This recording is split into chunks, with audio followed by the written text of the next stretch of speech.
ಕರ್ನಾಟಕದ ಮುಖ್ಯಮಂತ್ರಿಯಾಗಿದ್ದು ಇವತ್ತು ರಾಜ್ಯ ಬಿಜೆಪಿ ಅಧ್ಯಕ್ಷರಾಗಿರುವಂಥ ಯಡಿಯೂರಪ್ಪನ ಮನೆ ಧವಳಗಿರಿ. ಆ ಮನೆಗೆ ಮುತ್ತಿಗೆ ಹಾಕಿ ನೂರಾರು ಜನ ಕಾಂಗ್ರೆಸ್ಸಿನ ಮುಖಂಡರು ಮುತ್ತಿಗೆ ಹಾಕಿ ಅವಾಚ್ಯ ಶಬ್ದಗಳಿಂದ ನಮ್ಮನ್ನು ನಿಂದಿಸಿ ಪಾರ್ಟಿಯನ್ನು ಯಾವ ಪೊಲೀಸರಿಗೂ ಕೂಡ ಸುಳಿವು ಕೊಡದೆ ಅಥವಾ ಆಳುವ ಪಕ್ಷದ ಯಾವುದೇ ಅನುಮತಿಯಂತೆ ಮಾಡುವಂಥ ಈ ಮನೆಗೆ ಮುತ್ತಿಗೆ ಹಾಕುವಂಥ ಗೂಂಡಾಗಿರಿಯ ಕೆಲಸವನ್ನು ಸರ್ಕಾರ ನಿಯಂತ್ರಿಸುವ ಬದಲು ಉದ್ದೇಶಪೂರ್ವಕವಾಗಿ ಇಂಥ ಕುಕೃತ್ಯಕ್ಕೆ ಬೆಂಬಲ ಕೊಡ್ತದೆ ಅಂತೇಳಿ. ಆದರೆ ಆಳುವ ಸರ್ಕಾರದ ಆದೇಶದ ಮೇಲೆಗೆ ರಾಜ್ಯ ಬಿಜೆಪಿ ಅಧ್ಯಕ್ಷರ ಮನೆಗೆ ಮುತ್ತಿಗೆ ಹಾಕುವಂಥ ಹೇಯ ಕೃತ್ಯ ನಡೆದಿದೆ ಅಂತ ಅನಿಸಿಬಿಟ್ಟಿದೆ. ಇದನ್ನು ನಾವು ಭಾರತೀಯ ಜನತಾ ಪಕ್ಷದವರು ಖಂಡಿಸ್ತೇವೆ. ಎಲ್ಲಕ್ಕಿಂತಲೂ ಆಶ್ಚರ್ಯ ಅಂತ ಹೇಳಿದರೆ, ಇದನ್ನೆಲ್ಲ ನಿಯಂತ್ರಣ ಮಾಡಿ ರಾಜ್ಯದ ಅಧಿಕಾರ ಸೂತ್ರವನ್ನು ಮತ್ತು ಕಾನೂನು ಸುವ್ಯವಸ್ಥೆಯನ್ನು ಸರಿದಾರಿಗೆ ತರಬೇಕಾಗಿರುವಂಥ ಮುಖ್ಯಮಂತ್ರಿ ಕುಮಾರಸ್ವಾಮಿಯವರು ನಾನು ರಾಜ್ಯದ ಜನತೆಗೆ ದಂಗೆ ಏಳುವಂತೆ ಕರೆ ಕೊಡ್ತೇನೆ ಅನ್ನುವಂಥ ಭಯೋತ್ಪಾದಕರ ಮಾದರಿಯ ಬೆದರಿಕೆಯನ್ನು ಹಾಕ್ತಾರೆ. ಇತಿಹಾಸದಲ್ಲಿ ಯಾವ ಮುಖ್ಯಮಂತ್ರಿ ಕೂಡ ಈ ಮಟ್ಟದ ಮಾತಾಡಿದ್ದನ್ನು ನಾವು ನೋಡಿಲ್ಲ. ರಾಜಕಾರಣದಲ್ಲಿ ಏನಾದರೂ ವ್ಯತ್ಯಾಸ ಆದರೆ, ನಾನು ಅಧಿಕಾರಕ್ಕೆ ನನ್ನ ಗದ್ದುಗೆ ತೊಂದರೆ ಆದರೆ ರಾಜ್ಯದ ಜನತೆಗೆ ದಂಗೆ ಏಳುವಂತೆ ಕರೆ ಕೊಡ್ತೇನೆ ಅಂತ ಹೇಳುವಂಥ ಕುಮಾರಸ್ವಾಮಿಯವರ ಮಾತಿದೆಯಲ್ಲ, ಇದು ಪ್ರಜಾತಂತ್ರ ವ್ಯವಸ್ಥೆಯ ಕಗ್ಗೊಲೆಯ ಮಾದರಿ ಅಂತ ನಾವು ಖಂಡಿಸಲೇಬೇಕಾದಂಥ ಅನಿವಾರ್ಯತೆ ಇದೆ. ನಾನು ಕುಮಾರಸ್ವಾಮಿ ಅವರಿಗೆ ಆಗ್ರಹ ಮಾಡ್ತೇನೆ, ರಾಜ್ಯದ ಮುಖ್ಯಮಂತ್ರಿಯಾಗಿ ನೀವು ಕರ್ನಾಟಕದ ಜನ ದಂಗೆ ಹೇಳಬೇಕಂತ ಕರೆ ಕೊಡ್ತೀರಾ? ಈ ಕರೆ ಕೊಟ್ಟ ಮರುಕ್ಷಣದಲ್ಲಿ ನೀವು ಮುಖ್ಯಮಂತ್ರಿಯಾಗಿ ಕುರ್ಚಿಯಲ್ಲಿ ಕೂತ್ಕೊಳ್ಳಿಕ್ಕೆ ಅಧಿಕಾರವನ್ನು ಹೊಂದಿದ್ದೀರಿ ಅಂತ ನೀವು ತಿಳ್ಕೊಂಡಿದ್ದೀರಾ? ಇದೇ ಪ್ರಜಾಪ್ರಭುತ್ವದ ಲಕ್ಷಣ ಏನು? ನಾನು ಆಗ್ರಹ ಪಡಿಸುವಂಥದ್ದು ಮುಖ್ಯಮಂತ್ರಿಯವರಿಗೆ, ಇಂಥ ಹೇಯ ಕೃತ್ಯಗಳಿಗೆ ಸರ್ಕಾರ ಇಳಿಬಾರದು ಅನ್ನುವಂಥ ಆಗ್ರಹವನ್ನು ಮಾಡ್ತೇನೆ. ನನಗನ್ನಿಸುತ್ತೆ JDS ಮತ್ತು ಕಾಂಗ್ರೆಸ್ಸಿನ ಸರ್ಕಾರ ಆಡಳಿತದಲ್ಲಿ ಹಿಡಿತವನ್ನೇ ಕಳ್ಕೊಂಡು ಬಿಟ್ಟಿದೆ. ಆಡಳಿತದಲ್ಲಿ ಹಿಡಿತವೇ ಇಲ್ಲ ಅನ್ನುವಂಥ ಪರಿಸ್ಥಿತಿಗಳು ನಿರ್ಮಾಣ ಆಗಿದೆ. ಇವತ್ತು ಯಡಿಯೂರಪ್ಪನ ಮೇಲಿರುವಂಥ ಎಲ್ಲ ಕೇಸುಗಳಿಗೆ ಪುನರ್ಜೀವನ ಕೊಡ್ತೇವೆ ಅನ್ನುವಂಥ ಮಾತಾಡ್ತಾರೆ. ನಿಮಿಷ ಅದು ಏನು ಬೇಕಾದರೂ ಮಾಡಿಕೊಳ್ಳಿ.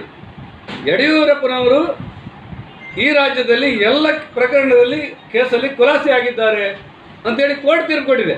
ನೀವು ಮೇಲ್ಮನವಿ ಹಾಕ್ತೀರಿ, ಕೆಳಮನವಿ ಹಾಕ್ತೀರಿ, ಪುನಃ ಗಡತಿಗಳನ್ನು ಪರಿಶೀಲನೆ ಮಾಡ್ತೀರಿ, ನಿಮ್ಗೆ ಸಂಬಂಧಪಟ್ಟಿರುವಂಥದ್ದು. ನಾನೀಗ ಹೇಳ್ತೇನೆ, ಓಲೆ ಮಂಜು ಆರೋಪ ಮಾಡಿದ್ರಲ್ಲ, ನಿಮ್ಮದೇ ಜಂಟಿ ಸರ್ಕಾರದ ಸಹಭಾಗಿತ್ವದ ಪಕ್ಷ ಹಾಸನದಲ್ಲಿ 1000 ಕೋಟಿ ರೂಪಾಯಿ ವ್ಯವಹಾರದ ಭೂಮಿಯನ್ನು ರೇವಣ್ಣನ ಸಂಬಂಧಿಕರಿಗೆ ಅಕ್ರಮವಾಗಿ ಕೊಟ್ಟಿದ್ದಾರೆ ಅಂತೇಳಿ ಅದರ ಬಗ್ಗೆ ಸಮಗ್ರ ತನಿಖೆ ಮಾಡಲಿಕ್ಕೆ ಮುಖ್ಯಮಂತ್ರಿಯಾಗಿ ನೀವು ಆದೇಶ ಕೊಡ್ತೀರಾ? ಎಲ್ಲ ನ್ಯಾಯಾಲಯಗಳು ಕೂಡ ಕೇಸ್ ಖುಲಾಸೆ ಮಾಡಿವೆ ಯಡಿಯೂರಪ್ಪನ ಪ್ರಕರಣದಲ್ಲಿ. ಗೂಂಡಾಗಿರಿ ರಾಜಕಾರಣವನ್ನು ಮಾಡಿ ಬಹಳ ದಿವಸ ಕರ್ನಾಟಕದಲ್ಲಿ ಸೂತ್ರ ಅಧಿಕಾರವನ್ನು ಹಿಡಿಬಹುದು ಅನ್ನುವಂಥ ಭ್ರಮೆಯಿಂದ ನೀವು ಹೊರಗೆ ಬನ್ನಿ ಅನ್ನುವಂಥ ಆಗ್ರಹ ಮಾಡ್ತೇನೆ. ನೀವು ಪ್ರಾಮಾಣಿಕರಾಗಿದ್ದರೆ ಮತ್ತು ಪಾರದರ್ಶಕವಾಗಿ ಕೆಲಸ ಮಾಡ್ತೇನೆ ಅಂತ ಹೇಳಿದರೆ ಜಾರಿ ನಿರ್ದೇಶನ ನೋಟಿಸಿಕೊಟ್ಟಿರುವಂಥ ಶಿವಕುಮಾರನ್ನು ಸಚಿವ ಸಂಪುಟದಲ್ಲಿ ಇಟ್ಕೊಳ್ಬೇಕು, ಬಿಡಬೇಕು ಅನ್ನುವಂಥ ತೀರ್ಮಾನವನ್ನು ನೀವು ಮಾಡಬೇಕು. ನಿಮ್ಮ ಸಹೋದರ ರೇವಣ್ಣವರ ಮೇಲೆ ನಿಮ್ಮದೇ ಸಹಭಾಗಿತ್ವದ ರಾಜಕೀಯ ಪಕ್ಷದ ಮುಖಂಡರಾಗಿರುವಂಥ ಓಲೆ ಮಂಜು ಯಾವ ರೀತಿ 1000 ಕೋಟಿ ರೂಪಾಯಿ ಭೂಮಿ ಅವ್ಯವಹಾರ ಆಗಿದೆ ಅಂತೇಳಿ ಆರೋಪ ಮಾಡಿದ್ದಾರೆ.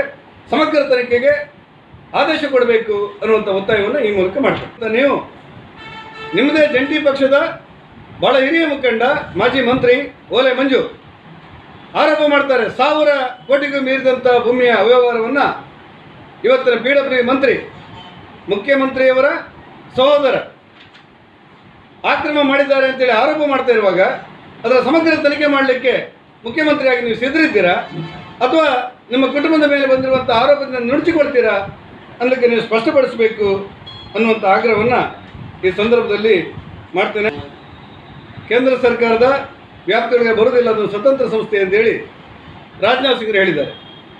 ಹಾಗಾಗಿ ಶಿವಕುಮಾರ್ ಅವರ ಮೇಲಿರುವಂಥ ಏನು ಆಪಾದನೆಗಳಿದೆ, ಏನು ನೋಟಿಸ್ ಬಂದಿದೆ, ಕೇಂದ್ರ ಸರ್ಕಾರ ಉತ್ತರದಾಯಿ ಅಲ್ಲ.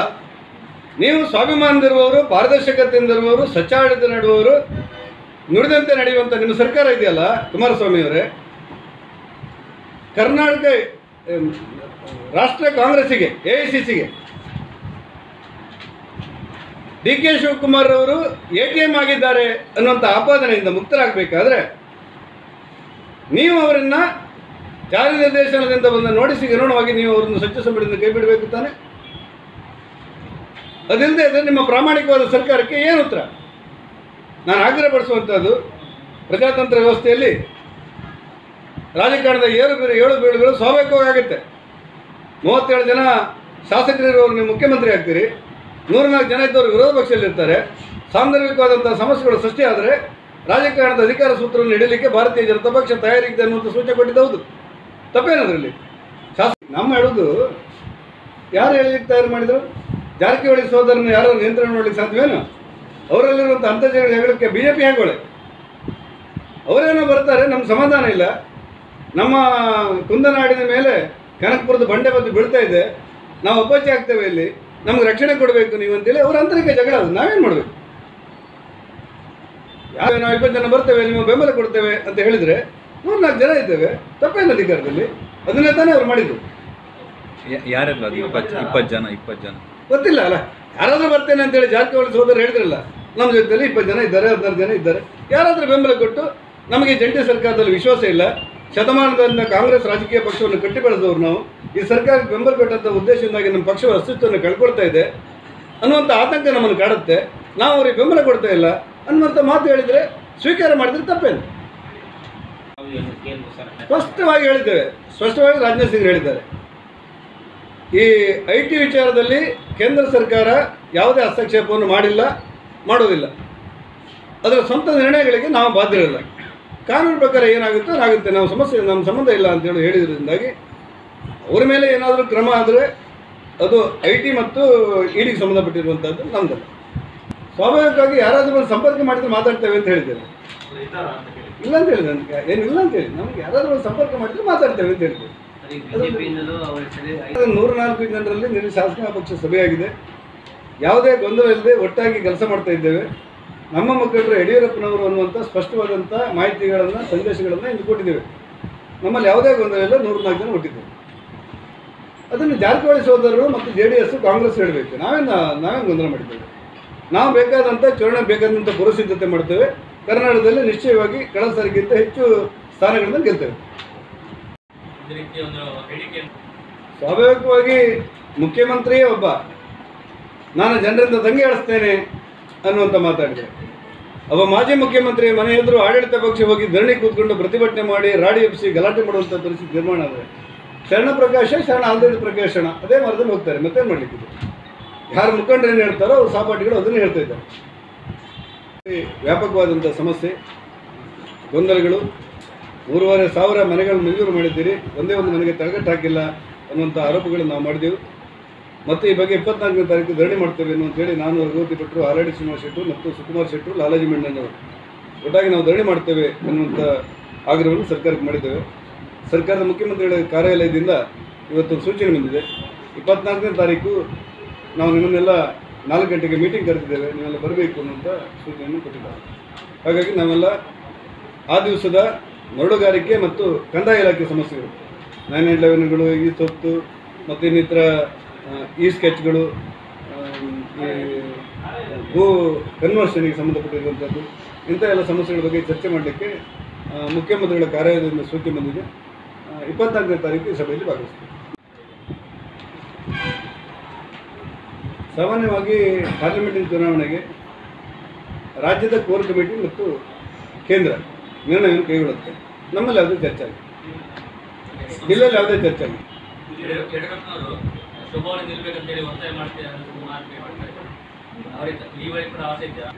ಸ್ವಾಭಾವಿಕವಾಗಿ ಸಿಟ್ಟಿಂಗ್ MP, ಸಿಟ್ಟಿಂಗ್ MLA ಅನ್ನುವಂಥ ಚರ್ಚೆ ಇರ್ತದೆ ರಾಜಕೀಯ ಪಕ್ಷಗಳಲ್ಲಿ. ಅಂತಿಮವಾಗಿ ಯಾರನ್ನು ಆಯ್ಕೆ ಅಭ್ಯರ್ಥಿ ಮಾಡಬೇಕು ಅನ್ನೋದನ್ನು ಅಮಿತ್ ಶಾ ಮತ್ತು ನರೇಂದ್ರ ಮೋದಿ ಅವರ ತಂಡ ನಿರ್ಧಾರ ಮಾಡ್ತದೆ. ನಾವು ಕಾರ್ಯಕರ್ತರಲ್ಲಿ ಯಾವುದೇ ಗೊಂದಲ ಇಲ್ಲ, ಯಾರನ್ನೇ ಕೊಟ್ಟರು ಕೂಡ ಕೆಲಸ ಮಾಡ್ತೇವೆ. ಈ ಕ್ಷೇತ್ರದಲ್ಲಿ ಹೋಗ್ತೇವೆ. ಈ ಕಸ್ತೂರಿ ರಂಗನ್ ವರದಿ, ಗಾಡ್ಗಲ್ರವರ ರಿಪೋರ್ಟು, ಇವುಗಳನ್ನು ಸಂಬಂಧಿಸಿ ಸೂಕ್ಷ್ಮ ಪ್ರದೇಶ ಮತ್ತು ಅತ್ಯಂತ ಸೂಕ್ಷ್ಮ ಪ್ರದೇಶ ಇವುಗಳನ್ನೆಲ್ಲ ಗಮನದಲ್ಲಿಟ್ಟುಕೊಂಡು ಒಂದು ವರದಿಯನ್ನು ತಯಾರಿ ಮಾಡಿ ಆ ವರದಿ ಅನುಷ್ಠಾನಕ್ಕೋಸ್ಕರ ಒಂದಷ್ಟು ಜನ ಪರಿಸರವಾದಿಗಳು ಆಗ್ರಹಪಡಿಸಿದರು. ಆ ವರದಿಯಿಂದಾಗಿ ನಮ್ಮ ಜನಜೀವನದ ಮೇಲೆ, ನಮ್ಮ ಬದುಕಿನ ಮೇಲೆ, ನಮ್ಮ ದೇವಾಲಯಗಳ ಮೇಲೆ, ನಮ್ಮ ಕೌಟುಂಬಿಕ ಜೀವನದ ಮೇಲೆ ತೊಂದರೆ ಆಗ್ತಿದೆ ಅಂತೇಳಿ ಆ ಪ್ರದೇಶದಲ್ಲಿರುವಂಥ ಜನ, ಕೆಲವು ಕಡೆ ಸುಳ್ಯ, ಕೆಲವು ಕಡೆ ಬೈಂದೂರು ಕಡೆಯಲ್ಲಿರುವಂಥ ಜನ ಪ್ರತಿಭಟನೆ ಮಾಡಿದರು. ಕಸ್ತೂರಿ ರಂಗನ್ ವರದಿಯನ್ನು ಅನುಷ್ಠಾನ ಮಾಡುವಾಗ ಜನರ ದೈನಂದಿನ ಬದುಕಿನ ಮೇಲೆ ತೊಂದರೆ ಆಗದೇ ಇರುವಂತೆ ನೋಡಿಕೊಳ್ಬೇಕು ಅನ್ನುವಂಥ ಆಗ್ರಹವನ್ನು ನಾವು ಸದನದಲ್ಲಿ ಮಾಡಿದೆವು. ನಾನು ಮಾಡಿದೆವು, ಚಿಕ್ಕಮಗಳೂರು ಕ್ಷೇತ್ರ ಶಾಸಕರು ಮಾಡಿದರು, ಬೇರೆ ಬೇರೆ ಕಡೆಯಿಂದ ಇಂಥ ಚರ್ಚೆಗಳಾಯಿತು. ಈ ಮಧ್ಯೆ ಮೊನ್ನೆ ಆಗಿರುವಂಥ ಕೆಲವು ಪ್ರಕೃತಿ ಕೋಪಗಳು, ಕೆಲವು ಸಮಸ್ಯೆಗಳು ಬಂದಿರುವಂಥದ್ದು ಮತ್ತು ಸೂಕ್ಷ್ಮವಾದಂಥ ಭೂಪ್ರದೇಶದಲ್ಲಿ ಆಗಿರುವಂಥ ಕೆಲವು ಸಮಸ್ಯೆಗಳು ಇದನ್ನು ಇಟ್ಕೊಂಡು ಕಸ್ತೂರಿ ರಂಗನ್ ವರದಿಯನ್ನು ಯಥಾವತ್ತಾಗಿ ಜಾರಿ ಮಾಡಬೇಕು ಅಂತ ಹೇಳುವಂಥ ಒಂದು ತಂಡ ಕೂಡ ಈಗ ಅಸ್ತಿತ್ವಕ್ಕೆ ಬಂದಿದೆ. ಅದು ಭಾಳ ಪ್ರಬಲವಾಗಿ ತನ್ನ ವಾದವನ್ನು ಮಂಡಿಸ್ತಾ ಇದೆ. ಅದರ ಜೊತೆಗೆ ಆ ಕಾಡಿನ ಸೆರಗಿನಲ್ಲಿ ವಾಸ ಮಾಡಿರುವಂಥ ಜನರ ಜೀವನವು ಕೂಡ ದುಸ್ತರವಾಗಿದೆ ಅನ್ನುವಂಥ ವಾದಗಳು ಹಾಗೆ ಇದೆ. ಈ ಮಧ್ಯೆ ಕೇಂದ್ರ ಸರ್ಕಾರದ ಸೂಚನೆಯನ್ನು ನಮ್ಮ ರಾಜ್ಯ ಸರ್ಕಾರದವರು ಕಳೆದ ವರ್ಷ ಗ್ರಾಮ ಸಭೆಗಳನ್ನು ಮಾಡಬೇಕು ಅಂತೇಳಿ ತೀರ್ಮಾನ ಮಾಡಿದರು. ಎಲ್ಲ ಗ್ರಾಮ ಸಭೆಯಲ್ಲೂ ಕೂಡ ಕಸ್ತೂರಿ ರಂಗನ ವರದಿಯನ್ನು ಬಿಟ್ಟು ಜನರಿಗೆ ಮನದಟ್ಟು ಮಾಡಬೇಕಾದಂಥ ವಿಚಾರವನ್ನು ಮನದಟ್ಟು ಮಾಡಲೂ ಇಲ್ಲ. ಆ ಕಸ್ತೂರಿ ರಂಗನ ವರದಿಯಲ್ಲಿರುವಂಥ ಸೂಕ್ಷ್ಮತೆ ಮತ್ತು ಅಲ್ಲಿ ಆ ಸೆರಗಿನಲ್ಲಿ ಬದುಕಿರುವಂಥ ಜನಜೀವನಕ್ಕಾಗುವಂಥ ಅನಾಹುತಗಳು ಇವುಗಳ ಬಗ್ಗೆ ಎಲ್ಲ ಚರ್ಚೆ ಮಾಡಿ ಒಂದು ಅರ್ಥಪೂರ್ಣವಾದಂಥ ವಿಚಾರವನ್ನು ಕೇಂದ್ರ ಸರ್ಕಾರಕ್ಕೆ ಮಂಡಿಸಬೇಕಾಗಿತ್ತು.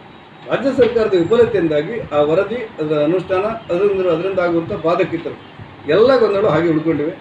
ಈಗ ಮತ್ತೇನು ಮಾಡಬೇಕು ಅಂತೇಳಿ ಯೋಚನೆ ಮಾಡ್ತೇವೆ. ಈ ಸರ್ತಿ ಸದನದಲ್ಲಿ ಇದ್ರ ಬಗ್ಗೆ ಚರ್ಚೆ ಮಾಡಬೇಕು ಅನ್ನುವಂಥ ವಿಶ್ವಾಸ ಇದೆ.